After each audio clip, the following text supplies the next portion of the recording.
Salam sejahtera Malaysia, terima kasih kerana menonton video-video dalam channel ini. Sebelum kita mula, jangan lupa untuk tekan tombol subscribe, share, like dan komen. Let's go! Salam sejahtera dan selamat petang. Berita seterusnya bertajuk Hadi terus sampaikan kuliah di masjid. Berita penuh. Presiden PAS Abdul Hadi Awang hari ini menyampaikan kuliah duha mingguan seperti biasa di Masjid Rusila di Marang, Terengganu. Perkara itu dilaporkan beberapa media dan rakamannya juga dimuat naik di media sosialnya hari ini. Menurut Facebooknya, dia turut menyampaikan khutbah Jumaat di Masjid sama. Sebelum ini, Majlis Agama Islam dan Adat Melayu, Maidam, Terengganu melarang ahli politik termasuk ahli parlimen, ahli Dewan Undangan Negeri ADUN serta senator daripada memberikan kuliah atau ceramah agama di seluruh masjid serta surau di Terengganu. Mereka turut dilarang menyampaikan khutbah Jumaat. Menurut portal Utusan Malaysia, Hadi berbuat demikian di masjid berkenaan selepas majlis penyerahan tabung bencana gempa bumi Turki dan Syria peringkat PAS Terengganu di situ.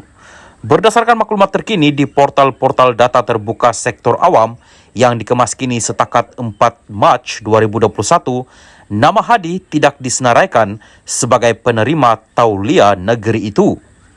Portal itu menyediakan pangkalan data kepada rakyat bagi mencapai dan memuat turun set data terbuka kerajaan secara dalam talian. Sementara itu, Pesuruhjaya PAS Terengganu, Hussein Awang juga dilaporkan berkata, parti itu menyarankan semua ahlinya yang belum memiliki tauliah tersebut supaya mengemukakan permohonan bagi membolehkan mereka mengajar agama secara sah. Insya Allah, kita mohon tauliah. Ada yang telah mohon, ada yang dapat. Ada yang tidak dapat, katanya. Arahan larangan tersebut yang bertarikh 2 Mac dikeluarkan susulan Sultan Terengganu, Sultan Mizan Zainal Abidin duka cita apabila ada ahli politik mengajar agama atau menjadi khatib dan imam solat tanpa kebenaran pihak berkuasa. Pengecualian diberikan kepada pemegang tauliah mengajar atau dengan kebenaran daripada Maidam.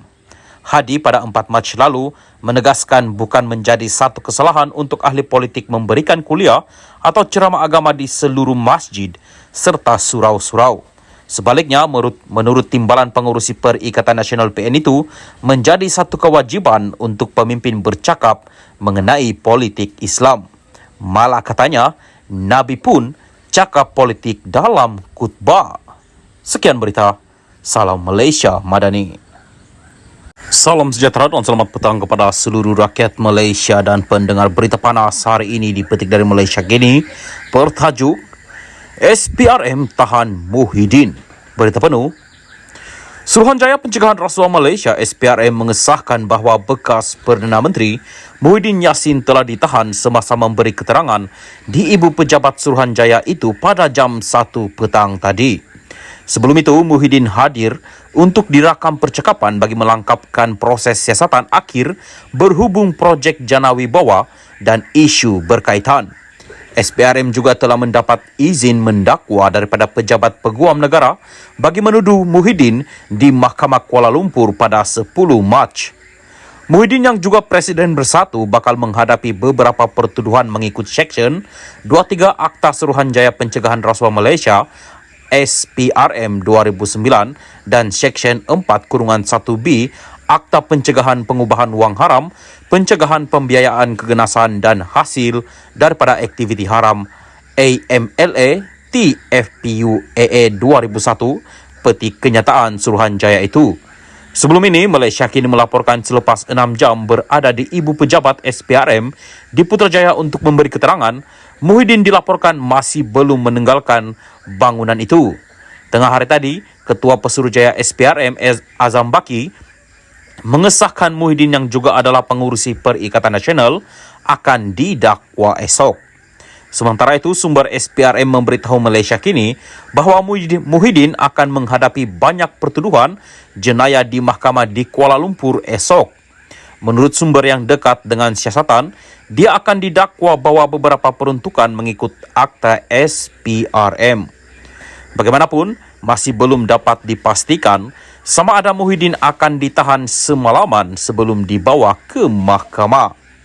Terdahulu, Muhyiddin tiba di Ibu Pejabat SPRM kira-kira jam 11.15 15 minit pagi tadi. Muhyiddin yang juga pengurusi Perikatan Nasional PN tiba dengan menaiki sebuah kereta jenis Toyota Velfire berwarna hitam diiringi 3 buah kereta lain sebelum dikerumuni penyokong dan pemberita. Muhyiddin yang turun berjumpa penyokong turut disambut dengan takbir dan slogan hidup-hidup beberapa kali dan berselawat sebelum diiring penyokong untuk masuk ke ibu pejabat SPRM. Hadir sama memberi sokongan kepada Muhyiddin ialah Timbalan Presiden Bersatu Ahmad Faisal Azumu, Timbalan Presiden PAS Tuan Ibrahim Tuan Man, Mohamid Azmin Ali dan Hamzah Zainuddin. Terdahulu Muhyiddin tiba di SPRM dipercayai berkaitan siasatan Badan Anti Rasuah itu berhubung program Jana Wibawa. Muhyiddin akan menghadapi beberapa pertuduhan jenayah di mahkamah esok, menurut sumber SPRM yang memberitahu Malaysia Kini. Sejak pertengahan bulan lepas, beberapa pemimpin Bersatu telah dihadapkan ke mahkamah. Pada 21 Februari, Ketua Penerangan Bersatu ketika itu Wan Saiful Wanjan berdepan 2 pertuduhan meminta dan menerima rasuah RM6.9 juta pada 2022. Beberapa pertuduhan juga dikenakan terhadap Timbalan Ketua Bersatu Segambut Adam Radlan Adam Muhammad.